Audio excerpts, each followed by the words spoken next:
This is Salim Bashar from Faculty of Economics from Karnal. సరే, మనం గత video classes తీసుకుంటే మనం సెడ్జ్కి సంబంధించి చెప్పడం జరిగింది. దాంతోపాటు ఎంఎస్పి మినిమం సపోర్ట్ ప్రైస్ గురించి కూడా మనం అప్లోడ్ చేయడం జరిగింది సార్. ఇప్పుడు చెప్పబోయే క్లాస్ ఏమిటంటే మనము ఆ సెడ్జ్ పార్ట్ 2 చూద్దాం సార్. ఇప్పుడు సెడ్జ్ పార్ట్ 2 రెండవ భాగం సెకండ్ పార్ట్ నుంచి ఎక్స్ప్లెనేషన్ చేయబోతున్నాం సార్. సరే, మనము ఏమిటంటే గత క్లాసులో చెప్పిన దానికి ఇది కంటిన్యూగా తీసుకోవడం జరుగుతుంది. సరే, సెడ్జ్ను ఎందుకు ఏర్పాటు చేస్తుందని చెప్పాము.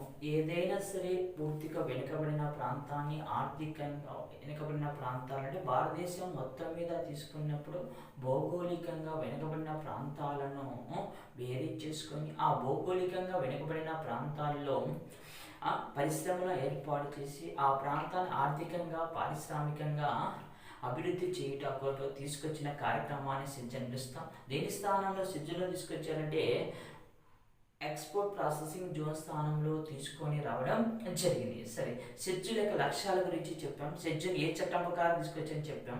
అదేవిధంగా సెడ్జ్ యొక్క నియమ నిబంధనలు, కండిషన్స్ సార్.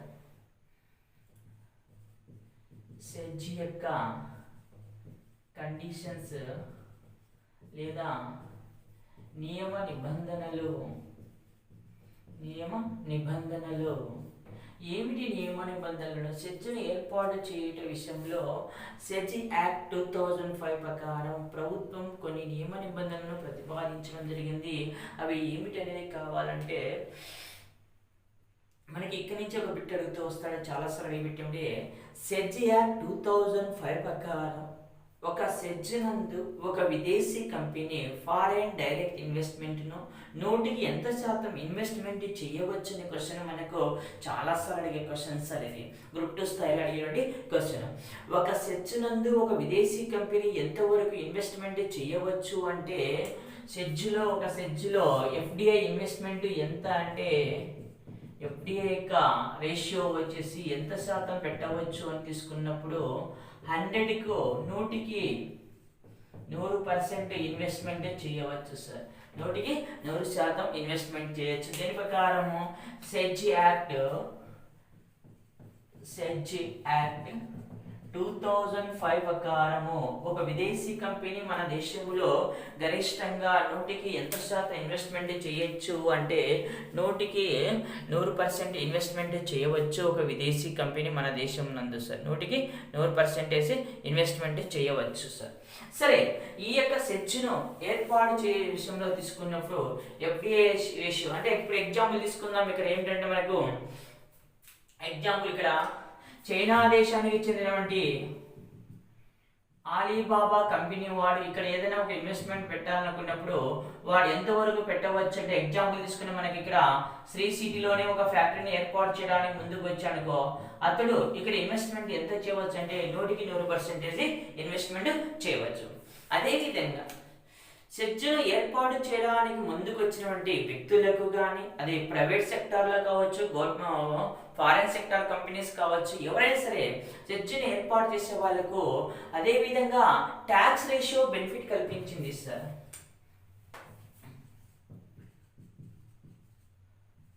పన్ను మినహాయింపులు కల్పించడం జరిగింది సార్. పన్ను మినహాయింపులు అది కూడా ఎలా మినహాయింపులు కల్పించిందంటే మొత్తం మీద తీసుకుంటే 15 ఇయర్స్ సార్. పన్ను మినహాయింపులు ఎన్ని సంవత్సరాలు కల్పించడం జరిగిందంటే 15 ఇయర్స్ గ్రేస్ పీరియడ్ ఇచ్చింది సార్. మొత్తం 15 సంవత్సరాలు. ఈ 15 సంవత్సరాలు కూడా ఎలా కల్పించిందంటే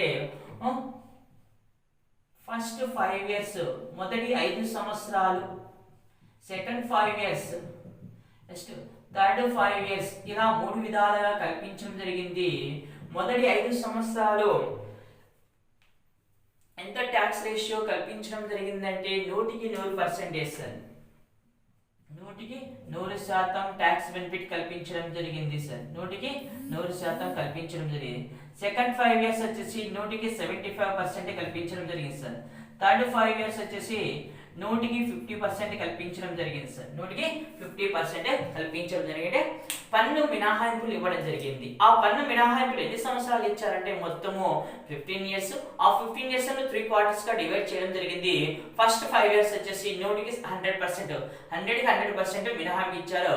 సెకండ్ 5 ఇయర్స్ వచ్చేసి 100కు 75% మినహాయింపు ఇచ్చారు. నెక్స్ట్ థర్డ్ 5 ఇయర్స్ వచ్చేసి 100కు 50% మినహాయింపు ఇచ్చారు. ఇంకా 16 ఇయర్స్ నుంచి 16 సంవత్సరం నుండి ఖచ్చితంగా పన్ను చెల్లించవలసి వస్తుంది ఒక విదేశీ కంపెనీ. అదే విధంగా ఒక విదేశీ కానీ స్వదేశీ కంపెనీ కానీ. అదే విధంగా ఇక్కడ సంస్థను ఏర్పాటు చేయడానికి ముందుకు వచ్చిన వ్యక్తులకు కావలసినటువంటి అన్ని రకాల వసతులను కల్పించడం జరుగుతుంది. అంటే ముఖ్యంగా అవస్థాపన సౌకర్యాలను ఇక్కడ కల్పించడం జరుగుతుంది. ఎగ్జాంపుల్ తీసుకుంటే పవర్ సప్లై కావచ్చు, ఎగ్జాంపుల్ పవర్, వాటర్, ట్రాన్స్పోర్ట్ మొదలగునవి. ఇక్కడ ల్యాండ్ కూడా కావాలి కదా సార్. ఈ ల్యాండ్ కూడా ప్రభుత్వం ఇక్కడ కల్పించడం జరుగుతుంది సార్. అదే విధంగా మళ్ళీ ఏమి ఇచ్చడం జరిగిందంటే ఎవరైనా సరే ఇండస్ట్రీ ఏర్పాటు పెట్టుబడి పెట్టడానికి ముందుకు వచ్చినటువంటి వ్యక్తికి ప్రభుత్వము అనుమతులను కూడా డిలే చేయకోకుండా ఒక నూతన విధానానికి నాంది పలికింది. ఆ విధానం ఏమి తీసుకోవచ్చు అంటే single window system sir. Single window system లేదా దీన్ని ఏమనిపిస్తామంటే మరొక విధంగా తెలుగులో ఏక గవాక్షక విధానం అని సంబోధిస్తాము. ఎవరైనా సరే సెజ్జును ఏర్పాటు చేయడానికి ముందుకు వచ్చిన ఏ సంస్థ కావచ్చు, ఏ వ్యక్తికి కావచ్చు, వాళ్ళకి కావలసిన అనుమతులను గవర్నమెంట్ నుండి ఎన్ని రోజులు కల్పించాలని తీసుకొచ్చే విధానం అంటే సింగిల్ విండో సిస్టమ్. దీని కింద తీసుకుంటే సెంట్రల్ గవర్నమెంట్ మనకు 21 డేస్ అని ఇవ్వడం జరుగుతుంది. 21 డేస్ తీసుకోవచ్చు. కానీ దానికంటే ముందు మన ఏపీ స్టేట్ గవర్నమెంట్ ఇంకా ఒక 7 డేస్ ముందుకు వచ్చి 14 డేస్ కి కల్పిస్తున్నది సార్. భారతదేశంలో తొలిసారిగా సింగిల్ విండో సిస్టమ్ కింద 14 రోజులకు అనుమతి ఇచ్చినటువంటి మొట్టమొదటి రాష్ట్రం ఏది అడిగినప్పుడు కూడా మనకేమొస్తుందంటే ఆంధ్రప్రదేశ్ రాష్ట్రం రావడం జరుగుతుంది సార్. ఆంధ్రప్రదేశ్ రాష్ట్రం రావడం జరుగుతుంది. ఈ విధంగా వాళ్ళకు మినహాయింపులు అనేవి అంటే కండిషన్స్ అనేవి ఇక్కడ కల్పించడం జరిగింది సార్. కండిషన్స్ కల్పించడం జరిగింది. అదే విధంగా తీసుకున్నప్పుడు సెజ్జుల వల్ల కలిగే ప్రయోజనాలు ఏమిటి, ప్రాఫిట్స్ ఏమిటి, ఏం ప్రాఫిట్స్ ఉన్నాయి, సెజ్జులను ఏర్పాటు చేయడం వల్ల కలిగే ప్రయోజనాలు ఏమి వస్తాయి, ఎలాంటి ప్రయోజనాలు సెజ్జులను ఏర్పాటు చేయడం వల్ల మనకు కలుగుతుందనేది ఇక్కడ ప్రధాన అంశం సార్. సరే, సెజ్జులను ఏర్పాటు చేయడం వల్ల కలిగేటువంటి ప్రధాన ప్రయోజనం ఏం తీసుకోవచ్చు అంటే ఇక్కడ మేజర్గా తీసుకుంటే ఏం ప్రయోజనాలు ఉన్నాయి సార్. ఒక ప్రాంతంలో భౌగోళికంగా కొన్ని కంపెనీలు వచ్చి అక్కడ ఇండస్ట్రీస్ ఏర్పాటు చేస్తే ఆ ప్రాంతం అనేది ఎలా తయారవుతుంది, పారిశ్రామికంగా డెవలప్మెంట్ కావడం జరుగుతుంది. ఎప్పుడైతే ఒక ప్రాంతం పారిశ్రామికంగా డెవలప్మెంట్ అవుతే ఆ ప్రాంతంలో ఉన్నటువంటి వ్యక్తులకు ప్రత్యక్షంగా పరోక్షంగా ఉపాధి అవకాశాలు అనేవి రావడం జరుగుతుంది. అనగా ఇక్కడ ప్రయోజనాలు తీసుకుంటే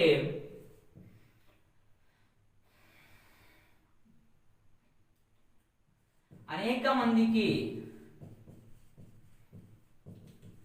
డైరెక్ట్ మరియు ఇండైరెక్ట్ గా ప్రత్యక్షంగా మరియు పరోక్షంగా ఉపాధి అవకాశాలు లభించును. అదే విధంగా తీసుకుంటే ఉద్యోగ అవకాశాలు పెరుగును. ఇంకా తీసుకుంటే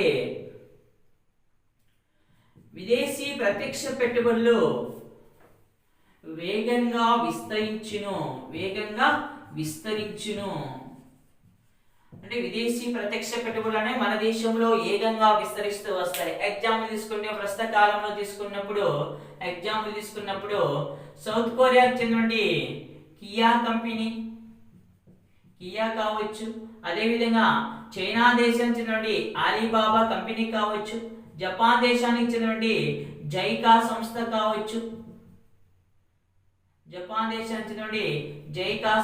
కావచ్చు, ఇవన్నీ కూడా విదేశీ కంపెనీలు మన దేశంలో ఇన్వెస్ట్మెంట్ చేయడానికి వేగంగా రావడం జరుగుతుంది సార్. ఇంకా ఇవి తీసుకోవచ్చు అండి. ఇక్కడ తీసుకున్నప్పుడు వీటితో పాటు మనకి తీసుకుంటే ఉద్యోగ అవకాశాలతో పాటు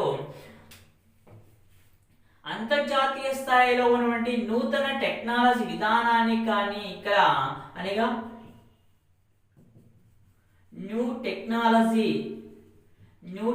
అంటే నూతన టెక్నాలజీని కూడా మనం ఉపయోగించుకోవడానికి అవకాశం జరుగుతుంది సార్.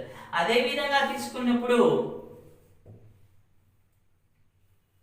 అంతర్జాతీయ మార్కెట్లో స్వదేశీ వస్తువుల యొక్క నాణ్యతను అంటే పోటీ పడడం జరుగుతుంది.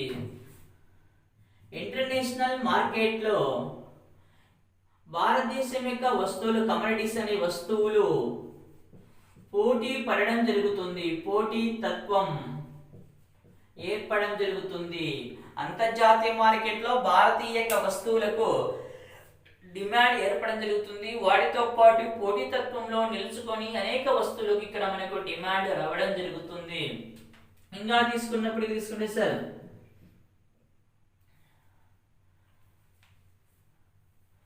విదేశీ వస్తువుల యొక్క నాణ్యతతో పాటు స్వదేశీ వస్తువుల యొక్క నాణ్యతతో పాటు తీసుకున్నప్పుడు నూతన టెక్నాలజీ విధానాన్ని కానీ అదేవిధంగా ఉద్యోగ అవకాశాలు ప్రత్యక్షంగా పరోక్షంగా అనేక మందికి ఉపాధి అవకాశాలు లభించడం జరుగుతుంది.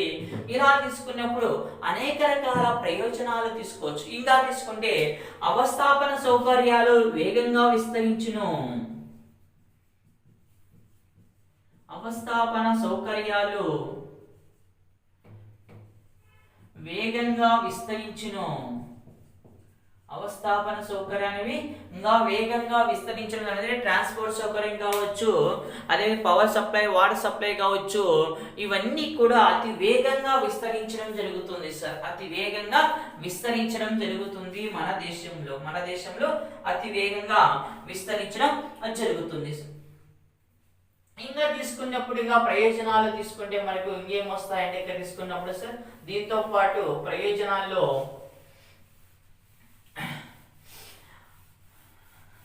ప్రాంతీయ అసమానతలను ఆదాయ అసమానతలను కూడా నివారించవచ్చు సార్. ప్రాంతీయ అసమానతలను మరియు ఆదాయ అసమానతలను కూడా ఇక్కడ నివారించవచ్చు. ప్రాంతీయ అసమానతలు మరియు ఆదాయ అసమానతలను నివారించవచ్చు.